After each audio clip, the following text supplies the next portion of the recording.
നമസ്കാരം. ആർടെക് സൊല്യൂഷനിലേക്ക് സ്വാഗതം. ഇന്നത്തെ സൈറ്റ് വിഷയം ജിപ്സം ബ്ലാസ്റ്റിങ്ങിനെ കുറിച്ചാണ്. കൊല്ലം ജില്ലയിലെ പറവൂർ എന്ന സ്ഥലത്താണ് ഇപ്പോൾ നമ്മൾ നിൽക്കുന്നത്. ജിപ്റോക്കിന്റെ എലൈറ്റ് MR ആണ് നമ്മൾ ഉപയോഗിക്കുന്നത്. വാട്ടറിൽ പൗഡർ മിക്സ് ചെയ്യുന്ന രീതിയാണ് ഇപ്പോൾ കാണുന്നത്.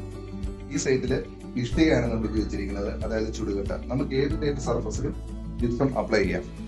നമ്മൾ സൈറ്റിൽ ആദ്യം വന്നതിന് ശേഷം സർഫസ് എല്ലാം ക്ലീൻ ചെയ്ത് സീലിംഗ് മൊത്തം ബോണ്ട് അടിച്ചതിന് ശേഷമാണ് വാൾസിൽ വാട്ടർ ലെവൽ ചെക്ക് ചെയ്ത് പ്ലംബ് നോക്കി ഈ ലെവലിംഗ് മാർക്ക് ചെയ്യുന്നത്. ഇതിന് ശേഷമാണ് പ്ലാസ്റ്ററിംഗ് സ്റ്റാർട്ട് ചെയ്യുന്നത്. ചുവരുകളിൽ ജിപ്സം അപ്ലൈ ചെയ്യുന്ന സമയത്ത് തിക്കായിട്ട് തന്നെയാണ് അപ്ലൈ ചെയ്യുന്നത്. അത് ഡ്രൈ ആയതിനു ശേഷമാണ് ഒരു ലൂസ് കോട്ട് അപ്ലൈ ചെയ്യുന്നത്. അത് പുട്ടി ബ്ലേഡ് വെച്ചാണ് ചെയ്യുന്നത്. ഈ വീടിന്റെ ഒരു ബെഡ്റൂം ആണിത്.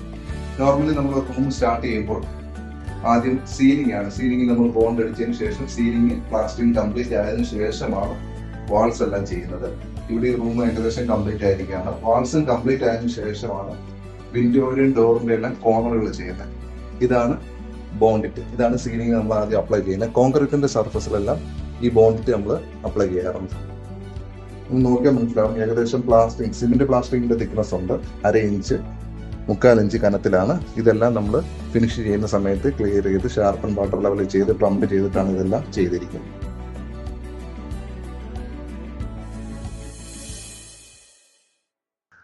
നോർമലി പ്ലാസ്റ്ററിംഗ് തിക്നെസ് എന്ന് പറയുന്നത് 1/2 ഇഞ്ചാണ്, അതായത് 12 mm. ഇവിടെ നമുക്ക് ശ്രദ്ധിച്ചാൽ മനസ്സിലാവും ഏകദേശം നമ്മൾ 1/2 ഇഞ്ച് തൊട്ട് 3/4 ഇഞ്ച് 1 ഇഞ്ച് വരെ ചെയ്ത സ്ഥലങ്ങളുണ്ട്. അപ്പോൾ തിക്നെസ് കൂടുമ്പോൾ ക്രാക്കുകൾ ഉണ്ടാകാനുള്ള സാധ്യതയുണ്ടോ എന്നുള്ളൊരു ചോദ്യമുണ്ട്. അങ്ങനെ സംഭവിക്കാറില്ല. ഇവിടെ ഏകദേശം നോക്കുമ്പോൾ മനസ്സിലാവും 1 ഇഞ്ച് തിക്നെസ്സിലാണ് നമ്മൾ ജിപ്സം പ്ലാസ്റ്ററിംഗ് ചെയ്തിരിക്കുന്നത്. ഇവിടെ നമുക്ക് 3/4 ഇഞ്ചോളം ഉണ്ട്. 1 ഇഞ്ച് തിക്നെസ്സിൽ വരെ ചെയ്താൽ ക്രാക്കുകളോ ഒന്നും ഉണ്ടാവാറില്ല.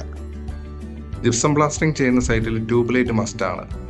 ഭിത്തിയിലെ അണ്ടുലേഷൻസ്, അതായത് ചെറിയ തടം, ഇതെല്ലാം ഒഴിവാക്കാൻ ട്യൂബ്ലൈറ്റ് വെച്ച് വർക്ക് ചെയ്യുമ്പോൾ നമുക്ക് സാധിക്കും.